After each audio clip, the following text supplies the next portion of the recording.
Hello दोस्तों, online SSC classes के YouTube channel में आप सभी का स्वागत है। दोस्तों, आज हम आपके लिए रीजनिंग के कुछ अति महत्वपूर्ण प्रश्न लेकर आए हैं जो कि आपके आगामी प्रतियोगी परीक्षा जैसे कि यूपी पुलिस कांस्टेबल 2024 के लिए और यूपीएसआई, बिहार पुलिस आदि सभी प्रतियोगी परीक्षाओं के लिए ये रीजनिंग के क्वेश्चन दोस्तों बहुत ही महत्वपूर्ण होने वाला है। ये रीजनिंग का प्रैक्टिस सेट 4 है दोस्तों, जो कि एकदम शॉर्ट ट्रिक से सॉल्व करने के लिए आपको बताने वाले हैं। ये जितने भी प्रश्न होने वाले हैं दोस्तों, ये सब प्रीवियस ईयर में पूछे गए प्रश्न हैं जो कि आपके आगामी प्रतियोगी परीक्षाओं के लिए बहुत ही महत्वपूर्ण होने वाला है। और ये सभी प्रश्न दोस्तों बार बार प्रतियोगी परीक्षाओं में पूछे जाते हैं। चलिए पहला प्रश्न को ध्यान से पढ़ेंगे।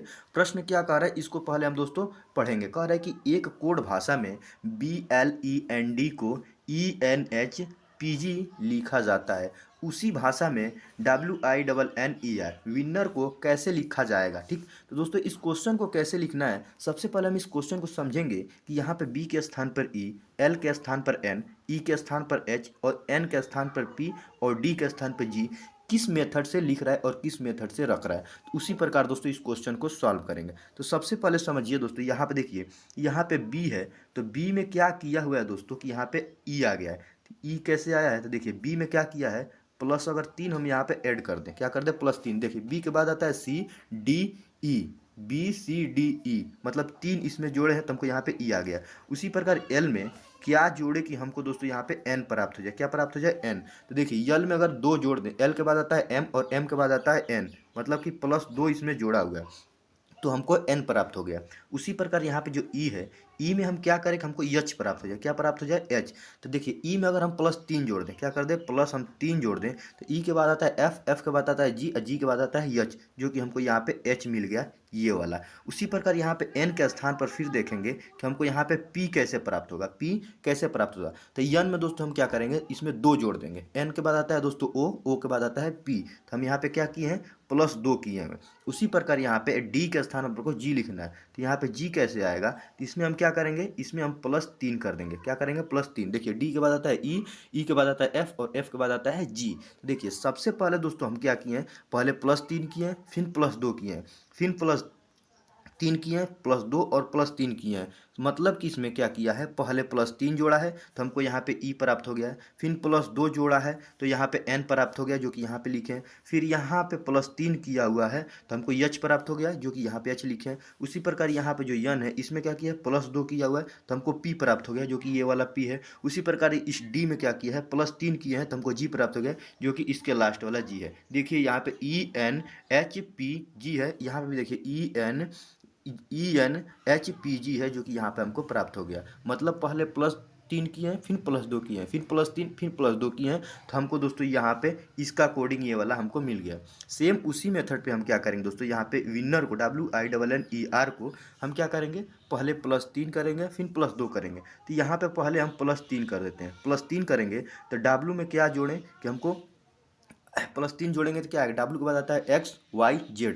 W में जब 3 जोड़ेंगे तो हमको यहाँ पे Z प्राप्त होगा। ठीक, उसी प्रकार यहाँ पे I में अब हम क्या करेंगे यहाँ पे +2 करेंगे। क्या करेंगे, +2 करेंगे I में, तो I के बाद आता है J और J के बाद आता है K। +2 करने पे हमको K प्राप्त हो गया। उसी प्रकार यहाँ पे जो तीसरा है दोस्तों, इसमें प्लस हम क्या करेंगे 3 करेंगे। तो N में जब हम +3 करेंगे तो N के बाद आता है O, O के बाद आता है P और P के बाद आता है Q। मतलब +3 करने के बाद N में हमको यहाँ पे Q प्राप्त हो गया। फिर दोस्तों यहाँ पे N है और हम अगला संख्या हमको +2 करना है। तो N में जब हम दोस्तों +2 करेंगे तो N के बाद आता है O और O के बाद आता है P, तो हमको यहाँ पे P प्राप्त हो जाएगा। ठीक, उसी प्रकार यहाँ पे जो दोस्तों E है, E में हम क्या करेंगे +3 करेंगे। +3 जब E में करेंगे तो E के बाद आता है F, F के बाद आता है G और G के बाद आता है H, तो हमको यहाँ पे अगला जो अंक प्राप्त होगा यहाँ पे H प्राप्त हो जाएगा। और यहाँ पे जो लास्ट है दोस्तों, इसमें हमको क्या करना है +2 करना है। क्यों, कि पहले +3 +2 +3 +2 +3 और +2। तो या R में जब 2 जोड़ेंगे तो R के बाद आता है S और S के बाद आता है T, तो हमको अगला संख्या यहाँ पे T प्राप्त हो जाएगा। तो देखिए हमको क्या मिला है, Z के QPHT, जो कि ये वाला जो वर्ड है देखेंगे कहाँ पे मिला है। देखिए अगर ऑप्शन ए में देखेंगे तो यहाँ पे Z यहाँ पे Q और Q, यहाँ पे P, यहाँ पे P, यहाँ पे H और H, यहाँ पे लास्ट में T और यहाँ पे T। तो हमको ये जो ऑप्शन ए है ये सारी अंक जो दोस्तों हमको मिल जा रहा है। इसीलिए हमारा जो विनर का जो दोस्तों कोड भाषा होगा वो क्या होगा, Z के QPHT, जो कि ऑप्शन ए में दिया, जो कि यही ऑप्शन सही हो जाएगा। आशा करते हैं दोस्तों ये क्वेश्चन आप बहुत अच्छे से समझ गए होंगे। इस क्वेश्चन में समझिए कि पहले में प्लस प्लस 3 किया है, फिर दूसरे में प्लस 2 किया है, फिर प्लस 3, फिर प्लस 2, फिर प्लस 3 किया हुआ है। उसी मेथड पे दोस्तों इसका अंक हमको ये मिल गया है। उसी प्रकार यहाँ पे विनर का हम क्या किए हैं, plus 3 plus 2 plus 3 plus 2 plus 3 किए हैं, तो हमको ये वाला ऑप्शन ए में जो अंक दिया ZKQPHT मिल गया है, जो कि ऑप्शन ए सही हो जाएगा। आशा करते हैं दोस्तों ये क्वेश्चन आप बहुत अच्छे से समझ गए होंगे। चलिए अगला क्वेश्चन, दूसरे क्वेश्चन को ध्यान से पढ़ेंगे। दूसरा क्वेश्चन कह रहा है कि दी गई उत्तर आकृतियों में से उस आकृति का चयन कीजिए जिसमें प्रश्न आकृति छिपी निहित है। ठीक, तो दोस्तों यहाँ पे देखिए ये क्या है, ये प्रश्न आकृति दी गई है और इस प्रश्न आकृति में यहाँ पे 4 ठो ऑप्शन दिया है जो कि उत्तर आकृति है। जो इसी में दोस्तों ये वाला जो ये जो आकृति है ये छिपी हुई है। तो हम अगर इस क्वेश्चन को देखें दोस्तों, क्वेश्चन आकृति की ये कैसे बनाए, ऐसे बनाकर ऐसे ऐसे करके ऐसे बनाया हुआ है। तो अगर हम ऑप्शन ए में देखें तो देखिए यहाँ पर हमको ये मिलने की संभावना है ऑप्शन ए वाले में। यहाँ से ये इधर गया है और इधर से इधर जाकर ये वाला मिल जा रहा है हमको आकृति। ठीक, तो जो कि हमारा सही आंसर जो होगा वो ऑप्शन ए हो जाएगा। वही अगर हम दूसरे वाले में देखें तो दूसरे वाले में कोई भी ऐसी आकृति नहीं है दोस्तों जो कि ये वाला अंक आकृति हमको मिले। यहाँ पे देखिए यहाँ से आकर यहाँ चला गया है तो ये वाला नहीं होगा। इसमें भी अगर ये यहाँ पे ये देखें तो डायरेक्ट यहाँ से यहाँ चला जा रहा है, लेकिन यहाँ पे ये भी नहीं मिल रहा है और ये भी नहीं होगा। तो हमारा आंसर जो मिल रहा है दोस्तों वो पहले वाले आकृति में मिल रहा है जो कि हमारा उत्तर आकृति होगा, जो ऑप्शन ए हो जाएगा। चलिए आशा करते हैं अभी समझ गए होंगे। अगला क्वेश्चन, तीसरे क्वेश्चन को ध्यान से पढ़ेंगे और ये डाइस की क्वेश्चन है जो कि बहुत ही महत्वपूर्ण क्वेश्चन है दोस्तों। इस प्रकार के क्वेश्चन दोस्तों प्रतियोगी परीक्षा में बार बार पूछे जाते हैं। चलिए क्वेश्चन को ध्यान से पढ़ेंगे। कह रहा है कि नीचे एक पासे की 4 स्थितियां दर्शाई गई है। अंक जो 4 है, 4 वाले फलक के विपरीत फलक पर कौन सा अंक होगा। ठीक, तो देखिए इसको कैसे ज्ञात करना है। सबसे पहले क्वेश्चन को समझिए। क्वेश्चन का है कि एक पासा है, मतलब एक पासा जैसे लूडो होता है, एक लूडो होता है उस पर कई ठो अंक लिखे होते हैं, उसके अलग अलग फलक होते हैं। उसी प्रकार यहाँ पे कह रहा है कि एक पासा है लेकिन उसको 4 स्थितियों में दर्शाया गया, उसको 4 तरीके से रखा गया। ठीक, तो उसमें कह रहा है जो अंक 4 है उसके 4 के विपरीत फलक पर कौन सा अंक होगा। तो देखेंगे सबसे पहले यहाँ पे अंक 4 कहाँ पे है। तो देखिए यहाँ पे अंक 4 मिल रहा है। ठीक, तो इसी के विपरीत फलक इधर पूछ रहा है कि इधर कौन सा अंक होगा। देखिए इस प्रकार के क्वेश्चन ज्ञात करने के लिए सबसे पहले क्या करते हैं, देखें कि हमको कौन सा अंक पूछा है। अंक 4 पूछा है तो हम ढूंढेंगे पहले कि किस स्थिति में हमको अंक 4 मिला है। यहाँ पे देखिए हमको 4 मिल जा रहा है। अब देखेंगे अंक 4 के साथ कौन के दो फलक है, उसमें कौन कौन से अंक है। तो पहले वाले में 5 है और यहाँ पे 2 है। तो अगर सबसे आसान तरीका यह है कि जो अंक पूछा है 4, देखेंगे उसके साथ 5 और 2 है तो किसी और पासे में 5 और 2 है कि नहीं। तो अगर दोस्तों देखिए यहाँ पे 5 तो है लेकिन यहाँ पे 2 नहीं है, 3 दे दिया, इसीलिए ये इसमें नहीं वो मेथड लगेगा। अगर मान लीजिए दोस्तों यहाँ पे 3 न देकर अगर 2 दे दे, 3 न देकर 2 दे दे तो यहाँ पे 5 और 2 यहाँ पे मिल जा रहा है, 5 और 2 यहाँ पे भी मिल जा रहा है। ये दोनों जो दोस्तों पासे हैं वो क्या होते हैं, कॉमन हो जाते हैं। और इन दोनों पासे में एक, यहाँ पे इसमें 4 बचता और इसमें 1 बचता, तो यहाँ पे 4 के सामने वाला 1 हो जाता। लेकिन दोस्तों यहाँ पे 3 दिया हुआ, 2 नहीं दिया होता, ये मेथड नहीं लगेगा। ठीक, अगर हम बता दें अगर यहाँ पे 2 होता तो ये मेथड अप्लाई हो जाता। लेकिन इस क्वेश्चन को कैसे सॉल्व करना है, हम देखेंगे यहाँ पे 4 पूछा है। अब देखेंगे यहाँ पे 2 है और यहाँ पे 5 है, इसमें से कोई एक ले लेते हैं। यहाँ पे 5 है तो 5 भी यहाँ पे मिल जा रहा है, यहाँ पे 2 है तो यहाँ पे भी 2 मिल जा रहा है। हम पहले दोनों को एक एक बार करके बता दे रहे हैं कि इसको कैसे सॉल्व करना है। मान लीजिए आप यहाँ पे 5 को कॉमन ले लेते हैं, यहाँ पे भी 5 है और यहाँ पे भी 5 है, तो यहाँ पे 5 ले लेते हैं। अब इन दोनों को क्लॉकवाइज चलेंगे, 5 को क्लॉकवाइज चलेंगे। देखिए इस 5 के बाद क्लॉकवाइज चलेंगे, 5 के बाद क्या आएगा 3 और 3 के बाद आएगा 1, तो 5 के बाद आएगा पहले 3, उसके बाद आता है 1, ये क्लॉकवाइज चलने पर। उसी प्रकार यहाँ पे 5 है, 5 के बाद चलेंगे तो क्या आएगा 4 और 4 के बाद आएगा 2, तो इसमें 5 के बाद चलेंगे तो क्या आएगा 4 और 4 के बाद क्या आएगा 2, जो कि दोस्तों यहाँ पे 2 है। ठीक, तो देखिए यहाँ पे यहाँ 1 जो है दोस्तों इसके सामने कौन सा फलक हो जाएगा, तो यहाँ पे हो जाएगा 2 हो जाएगा। यहाँ पे 3 है तो 3 के सामने कौन सी फलक हो जाएगी, 4 वाली फलक। तो हमको यहाँ पे पूछा है अंक जो यहाँ पे 4 है उसके विपरीत फलक पर कौन सा अंक होगा। तो यहाँ पे देखिए यहाँ पे जो 4 है, 4 के विपरीत फलक पर कौन सा अंक होगा, 3 होगा, जो कि दोस्तों हमारा यही आंसर हो जाएगा, जो कि ऑप्शन बी में 3 दिया है, जो कि ऑप्शन सही हो जाएगा।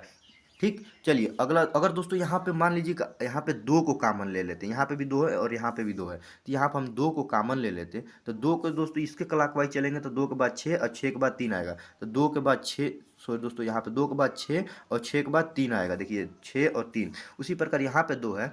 अब इसके क्लॉकवाइज चलेंगे तो क्या आएगा, 5 आएगा, उसके बाद 4 आएगा। तो क्या आएगा, 5 आएगा, उसके बाद आएगा 4। तो यहाँ पे भी देखिए, यहाँ पे जो 3 है इसके विपरीत फलक पे क्या आ रहा है, 4 आ रहा है, और 4 के विपरीत फलक पर आ रहा है 3। इस मेथड से भी करेंगे तो हमारा ऑप्शन बी ही सही हो जाएगा। और यहाँ पे 6 है, इसके विपरीत फलक पर क्या हो जाएगा, तो हमारा हो जाएगा 5 हो जाएगा। लेकिन दोस्तों यहाँ पे देखिए, अगर यहाँ पे हम पूछें कि यहाँ पे 2 के विपरीत फलक पर कौन सा अंक होगा, तो देखिए पासे में 6 अंक होते हैं, 1 2 3 4 5 6। ठीक, तो देखिए इसमें क्या है, 2 भी है, 3 भी है, 4 भी है, 5 भी है और 6 है। इसमें एक पासा नहीं मिला, वो कौन सा है, 1। जो अंक इसमें नहीं दिखेगा वही जो दोस्तों होगा वो इस वाले जो कॉमन अंक होगा उसके विपरीत वाला फलक पर अंक हो जाएगा। आशा करते हैं दोस्तों ये क्वेश्चन आप बहुत अच्छे से समझ गए होंगे। चलिए अगला क्वेश्चन, चौथे क्वेश्चन को ध्यान से पढ़ेंगे। चौथा क्वेश्चन बहुत ही महत्वपूर्ण क्वेश्चन है। इसको कैसे पढ़ेंगे, देखिए सबसे पहले क्या हो रहा है कि P Q से लंबा है परंतु R से छोटा है। यश जो है वो R से छोटा है पर P से लंबा है, और T जो है वो R से छोटा है। सबसे लंबा कौन है। ठीक, देखिए इस क्वेश्चन को कैसे सॉल्व किया जाता है, बहुत ही आसान तरीके से। सबसे पहले क्या करेंगे, यहाँ पे पहले से एक लाइन पढ़ेंगे। देखिए कह रहा है P Q से लंबा है। यहाँ पे जो P है वो क्या है, Q से लंबा है। तो Q से जब लंबा है तो वो Q से ऊपर रहेगा, मतलब Q से बड़ा है। तो यहाँ पे ये हो गया। ठीक, P जो है वो Q से लंबा है तो P जो है वो ऊपर होगा और Q नीचे होगा। क्यों, क्योंकि Q जो है वो छोटा है और यहाँ पे P जो है वो लंबा है। परंतु जो R से छोटा है, परंतु जो ये P है, ये जो P है वो R से छोटा है, तो R उससे भी बड़ा है, क्योंकि जो R से छोटा क्या है, P है। अब आगे कह रहा है यश जो है वो R से छोटा है। क्या है, यश जो है R से छोटा है। तो यहाँ पे मान लीजिए यहाँ पे R बना देते हैं, और यहाँ पे जो यश है ये क्या है, R से छोटा है तो R से नीचे रहेगा, पर P से लंबा है। मतलब यहाँ पे जो ये P है इससे लंबा है कौन, तो यश। तो यहाँ पे यश क्या हो गया, P से ऊपर चला गया और R से नीचे आ गया, मतलब R से छोटा है और P से बड़ा है, तो ये बीच में हो जाएगा। और जो T है वो R से छोटा है, जो T है वो R से छोटा है। तो यहाँ पे जो R फिर यहाँ बनेगा, और यहाँ पे जो फिर एक जो होगा यहाँ पे T हो जाएगा। ये कह रहा है कि जो T है R से छोटा है। तो यहाँ पे देखिए R से छोटा क्या हो गया, T हो गया। अब कह रहा है कि सबसे लंबा कौन है, सबसे लंबा कौन है। तो देखिए सबसे ऊंचा कौन है, तो सबसे ऊंचा R है, इसीलिए हमारा आंसर जो हो जाएगा वो R हो जाएगा। कि इसमें सबसे लंबा जो है वो कौन सा है, वो R है। तो देखिए ऑप्शन नंबर डी में R दिया है, जो कि यही ऑप्शन सही हो जाएगा। आशा करते दोस्तों ये भी क्वेश्चन आप समझ गए होंगे। इस प्रकार के जब भी क्वेश्चन आपके पेपर में आएंगे तो उसे आप बहुत आसानी से सॉल्व कर सकते हैं। चलिए अगला क्वेश्चन देखेंगे। पांचवा क्वेश्चन कह रहा है कि यदि एक कूट भाषा में हंगर HUNGER को REGNUH लिखा जाता है, तो उसी कूट भाषा में DINNER डिनर को किस प्रकार लिखा जाएगा। ठीक, समझिएगा इस क्वेश्चन को किया क्या है। मतलब कि यहाँ पे कह रहा है कि जो हंगर है उसका जो कूट भाषा क्या लिखा है, REGNUH लिख दिया हुआ है। तो उसी प्रकार जो डिनर का जो कूट भाषा होगा वो क्या होगा, तो उसको कैसे सॉल्व करेंगे समझिए। इस क्वेश्चन देखिए, यहाँ पे जो हंगर है, यहाँ पे देखिए, यहाँ पे हंगर किया किया है, इसका ये उल्टा कर दिया है, रिवर्स कर दिया हुआ है। यहाँ पे देखिए आर का उल्टा क्या होता है दोस्त, आर का हो जाएगा, यहाँ पे आर पहले लिख दिया हुआ है, फिर यहाँ पे ई लिखा हुआ है तो यहाँ पे ई लिख दिया हुआ है, फिर यहाँ पे जी लिखा है, मतलब पीछे से आगे कर दिया है, तो यहाँ पे हो जाएगा जी। फिर यहाँ पे एन है तो यहाँ पे कर दिया एन, फिर यू लिखा है तो यहाँ पे यू हो गया, फिर एच है यहाँ पे तो यहाँ पे एच देखिए लिख दिया। तो यहाँ पे REGNUH, REGNUH, देखिए REGNUH लिख दिया, मतलब रिवर्स कर दिया। ठीक, उसी प्रकार हमको क्या करना है, यहाँ पे जो डिनर है इसको हमको क्या करना है, रिवर्स कर देना है। तो पहले क्या हो जाएगा, आर हो जाएगा, तो हम लिख लेते हैं यहाँ पे आर। उसके बाद यहाँ पे ई हो जाएगा तो यहाँ पे लिख लेते हैं हम ई। उसी प्रकार यहाँ पे एन होगा, तो सबसे पहले यहाँ पे यन, फिर यन है तो फिर यहाँ पे एन हो जाएगा, और फिर आई है यहाँ पे तो हम क्या कर देंगे, यहाँ पे आई बना देते हैं, और यहाँ पे डी है लास्ट में तो हम यहाँ पे डी बना देते हैं। तो हमारा आंसर क्या हो जाएगा, RENNID। देखिए RENNID, तो किस ऑप्शन में होगा दोस्तों, देखेंगे तो RENNID। देखिए ऑप्शन नंबर डी को देखिए, यहाँ पे क्या मिला है, RENNID। यहाँ पे देखिए RENNID, जो कि दोस्तों हमारा ऑप्शन डी है, यही ऑप्शन सही हो जाएगा। इस क्वेश्चन में बहुत ही कुछ ज़्यादा नहीं है। इसमें क्या किया है, हंगर को दोस्तों रिवर्स कर दिया, आर को आगे लिख दिया है, उसके बाद ई को, उसके बाद जी, उसके बाद एन, उसके बाद यू, उसके बाद एच। उसी प्रकार दोस्तों यहाँ पे डिनर को हम क्या करेंगे, पलट देंगे। यहाँ पे आर को आगे कर देंगे, उसके बाद ई, उसके बाद एन, उसके बाद एन, उसके बाद आई, उसके बाद डी। तो हमारा ऑप्शन डी जो होगा वो मिल जाएगा, जो कि यही ऑप्शन सही हो जाएगा। चलिए अगला क्वेश्चन, छठवां क्वेश्चन है, जो कि बहुत ही इंपॉर्टेंट क्वेश्चन है। कह रहा है कि लुप्त संख्या ज्ञात करिए। तो इस प्रकार के जब भी क्वेश्चन, इसको कैसे सॉल्व करना है समझिए। पहले हम देखेंगे कि यहाँ पे जो एक है, इसके बाद यहाँ पे 3 किस मेथड से लाया हुआ है। उसी प्रकार यहाँ पे 9 आया है, फिर यहाँ पे 27, फिर 81, उसके बाद यहाँ पे क्या आएगा। ठीक, तो देखिए इस क्वेश्चन को कैसे किया है। यहाँ पे जो दोस्तों यहाँ पे एक है, इसको क्या किया है, 3 से गुणा कर दिया। एक को जब 3 से गुणा करेंगे तो 1/3 कितना आता है, 3 होता है। और ये जो 3 है दोस्तों, इस 3 को हमको यहाँ पे लिख दिया होगा। क्या कहते हैं, यहाँ पे लिख दिया। फिर इस 3 को क्या किया है, इस 3 को फिर 3 से गुणा किया है। तो जब 3 को 3 से गुणा करेंगे तो 3 3 कितना हो जाएगा, 9 हो जाएगा। और ये जो 9 है वो उसके अगले वाला संख्या यहाँ पे 9 है। फिर इस 9 को क्या किया है दोस्तों, फिर इस 9 को 3 से गुणा किया, तो 9 3 कितना हो जाएगा, 27। फिर ये जो 27 है, इसको क्या कर दिया, उसके अगले वाला अंक में लिख दिया, उसके अगले वाले खाने में लिख दिया 27। फिर इस 27 को क्या किया हुआ है, इस 27 को 3 से गुणा किया, तो 27 ये कितना होता है दोस्तों, 81 होता है। जो ये 81 प्राप्त है, ये इसके अगले वाले में लिख दिया है, अगले वाले खाने में 81। फिर अब इस 81 को क्या करेगा, यहाँ पे इस 81 को क्या करेगा, फिर 3 से गुणा करेगा। तो इस 81 को 3 से गुणा करेंगे क्या हो जाएगा, देखिए 3 है कम 3 हो जाएगा, और 3 8 24, मतलब कि 243 हमको प्राप्त होगा। तो यहाँ पे क्या भरा जाएगा, 243 भरी जाएगी। क्वेश्चन मार्क की जगह पे 243 होगा, जो कि ऑप्शन नंबर डी में 243 दिया है, जो कि यही ऑप्शन सही हो जाएगा। आशा करते हैं दोस्तों ये भी क्वेश्चन आप समझ गए होंगे। मिलते हैं नेक्स्ट वीडियो में, तब तक के लिए जय हिंद।